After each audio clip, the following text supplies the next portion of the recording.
Ինչպես արդեն տեղեկացրել ենք, երեկ Վարդան Սարգսյանն իր ինստագրամյան ու ֆեյսբուքյան հետևորդներին ուրախացրեց բարի լուրով, հայտնելով, որ ծնվել է իր որդին։ Հաղորդավարը շարունակում է ակտիվ լինել սոցիալական հարթակներում և քիչ առաջ ևս նոր գրառում է արել. «Միայն մի հարց, ես ոնց եմ առանց քեզ ապրել»։ Ինստագրամյան հարթակում գրել էր Վարդան Սարգսյանն ու հավելել. «Աշխատանք, աշխատանք, աշխատանք։ Ու թվում է, թե այս կյանքում ունես այն ամենը, ինչ հարկավոր է ամբողջական ու երջանիկ մարդ լինելու համար, բայց մեկ էլ մի փոքրիկ էակ է հայտնվում կյանքումդ, ով ամբողջ աշխարհդ գլխի վրա շրջում է։ Ակնթարթի ընթացքում գիտակցում ես, որ այսուհետև դու նրա համար ես ապրում ու չես հասկանում, թե մինչև այդ ինչպես ես կարողացել առանց նրա։ Ու անկեղծ, հիմա միայն մի բան եմ ուզում ասել. կյանքն արագ է, քան երբևէ։ Ժամանակը թռչում է և իրական երջանկության աղբյուրները այդքան էլ շատ չեն, որքան մեզ թվում է։ Ես շատ ունեմ մտերիմներ, ովքեր մինչև հիմա երեխա չունեն։ Շատ եմ ուզում իմ օրինակը նրանց համար վարակիչ լինի, որովհետև ընդամենը մեկ օրում հասկացա, որ կյանքի իմաստն ու իրական երջանկությունը հենց այս փոքրիկ էակների մեջ է ամփոփված։ Վստահեցնում եմ, սա չես հասկանում, քանի դեռ քո երեխան չունես։ Հիմա ես արդեն գիտեմ, թե որն է ապրելուս շոշափելի իմաստը», ինստագրամում գրել էր Վարդան Սարգսյանը։ Հարկ է նշել, որ տևական ժամանակ Վարդան Սարգսյանը հարցազրույցների չէր մասնակցում և միայն տարիներ առաջ նա խոսել էր իր երգերի մասին հումորային մեկնաբանություններ տալու և իր արձագանքի մասին։ Վարդանը նշել էր հետևյալը.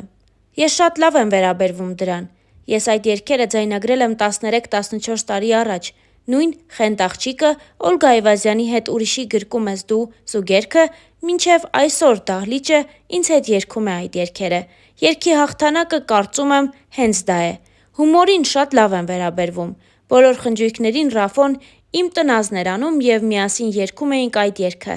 Այնպես չէ, որ դա ինձ հարվածելու համար էր արվում։ Երբ իմացա, որ կարգին հաղորդման մեջ պետք է երգեն իմ ձևով, շատ նորմալ ընդունեցի։ Աշխարհի բոլոր երգիչների տնազը անում են և դա նորմալ է։ Սակայն դա հիմա։ Այն ժամանակ մարդկանց թվում էր, որ ինձ ծաղրում են և սկսվեց վատ վերաբերմունք իմ հանդեպ։ Ինձ համար դա ծիծաղելի էր, բայց այդ ժամանակ սկսեցի կոմպլեքսավորվել ու չերգել այդ երգը, չնայած այն ուներ մեծ ճանաչում։ Ժամանակի հետ այդ ամենն անցավ։ Մի անգամ ակումբներից մեկում Ռաֆոյի հետ երգեցինք այդ երգը, հրաշալի էր։ Հիմա նոր երգ եմ թողարկում, պիտի խնդրեմ Ռաֆոն որևէ ծրագրում անդրադառնա իմ այս երգին, որովհետև դա ինձ համար լավ PR կլինի։ Վստահ եմ, հիմա այլ կերպ կընդունվի։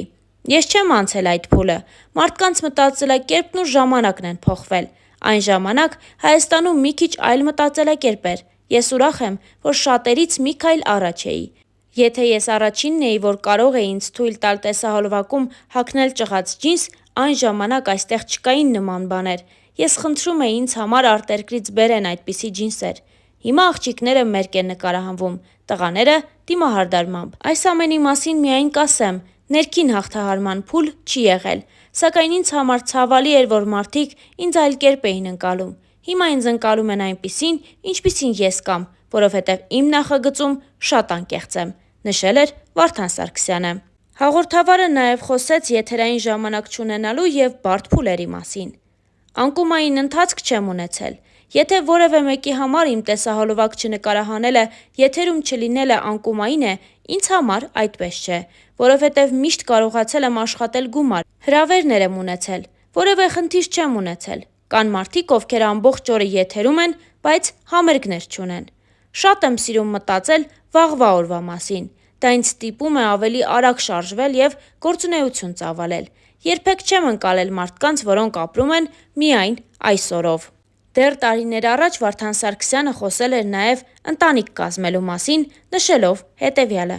«Ես միայն մի բան կասեմ, որ ցավոք, իմ ընտանիքը, որը պետք է ստեղծեմ, չի լինի այս երկրում։ Ես շատ եմ լինում դրսում և հասկանում եմ, որ կան երկրներ, որտեղ կարող եմ ապրել, որքան էլ սիրեմ հայրենիքս։ Եվ հենց դա է խնդիրը, որ մինչև այսօր չեմ ամուսնացել։ Մի քանի երկիր կա արդեն, հիմա չեմ ուզում նշել, որպեսզի վիզայի խնդիր չունենամ։ Ամեն դեպքում, ես իմ ընտանիքը կկազմեմ և երեխաներս կմեծանան այլ երկրում։ Ես դրանում վստահ եմ։ Խնդիրը մեր կյանքի ռիթմի, անշնորհակալ իրավիճակների մասին է։ Միգուցե ես այստեղ ապրում եմ ավելի լավ, քան մյուսները արտերկրում, սակայն ես իմ կնոջ ու երեխաների հետ կապրեմ դրսում, Դրա համար է ամեն բան հետաձգվում, որքան էլ սիրեմ հայրենիքս, ուզում եմ երեխաներս դրսում մեծանան, նշել էր Վարդան Սարգսյանը։ Իր մեկ այլ հարցազրույցի ժամանակ էլ Վարդանը խոսելով իր համար գերադասելի կնոջ հատկանիշներից նշում է հետևյալը. «Մեզ համար լավագույնը հայուհին է,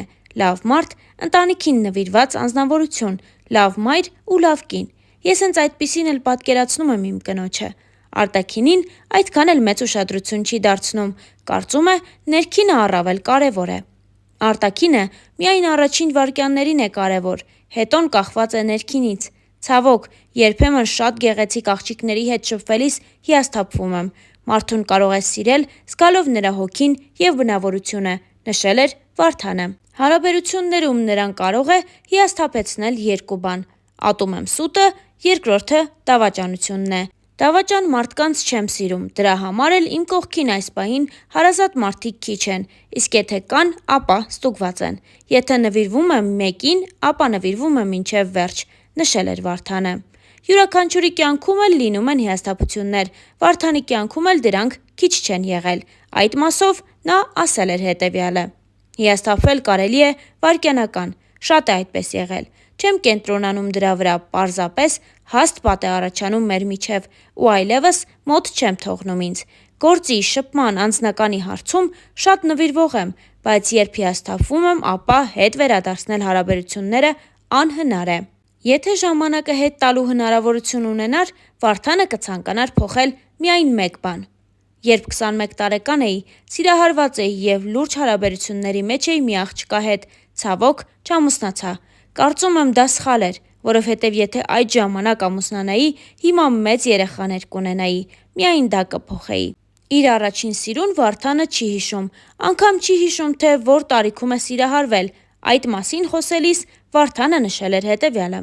«Այսօր կյանքն այնքան արագ է անցնում, որ ներկա սիրո մասին պետք է մտածել միայն։ Առաջին սերն անցած էտապ է, կյանքը շարունակվում է և հիշելու ժամանակ էլ չկա։ Իսկ հիմա իմ կողքի կինը պետք է ընդունի այն աշխատանքը, որով ես զբաղվում եմ, պետք է հասկանա, որ ես կարող եմ ամսվա ընթացքում 20 օր երկրից բացակայել։ Ամենամեծ խնդիրը սա է։ Շատերը ասում են, թե կինս էլ ինձ հետ կճամփորդի, բայց դա ռեալ չէ։ Մենք չենք կարող ընտանիքով հանդերձ միշտ դրսում լինել», անկեղծացել էր Վարդան Սարգսյանը։ ASECO-SEEM-ի բացարձակարժեք հաղորդման հյուրը հաղորդավար Վարդան Սարգսյանն է։ Հաղորդման ընթացքում վերջինս անկեղծացել է ու նշել, որ բավականին երկար ու բարդ ճանապարհ է անցել ոլորտում, իր բիզնեսը ամրապնդելու և մրցակիցներից հետ չմնալու հետ կապված։ Star News-ը հետևել է զրույցին։ Վարդանը զրույցի ընթացքում նշեց, որ սկզբնական շրջանում նաև հանդիպում էր իր հասցեին հնչող ծաղրանքների ու շատերն էին անլուրջ նայում նրա գործունեությանը։ Վարդանի խոսքով ինքը չտրվեց այդ բամբասանքներին, հակառակը, ավելի մեծ ուժով առաջ գնաց։ Խոսելով այն մասին, որ վերջինս գրեթե մշտապես աշխատանքի է մեկնում ընտանիքի անդամների հետ միասին, հաղորդավարն ասաց, որ դրա միակ պատճառն այն է, որ նա կարոտում է, որ հիմա նա պարզապես ցանկանում է շատ ժամանակ անցկացնել մոր ու քրոջ հետ։ Վարդանը հաղորդման ընթացքում անկեղծացավ ու խոսեց նաև հոր մահվան մասին։ «Ընտանիքով ճանապարհորդում էինք, երբ Կուբայում պարզվեց, որ հայրս ունի շատ լուրջ առողջական խնդիրներ։ 21 օր շատ դաժան պայմաններում ապրեցինք, սարսափելի էր և հոգեբանական տեսանկյունից, և ֆիզիկական։ Մենք ամեն բան արեցինք, որ փրկենք հորս կյանքը, սակայն, ցավոք, մեզ դա չհաջողվեց», նշել էր Վարդան Սարգսյանը։ Խոսելով իր անձնականը կառուցելու մասին, Վարդանը նախ նշեց, որ երազանք ունի մեծ ու սեփական տուն գնել և արդեն այսօր մտածում է իր ընտանիքը ունենալու մասին ու հավատում է, որ շատ շուտով կկիսվի այդ լավ լուրով։ Հարցազրույցի ժամանակ նշել էր հաղորդավար Վարդան Սարգսյանը։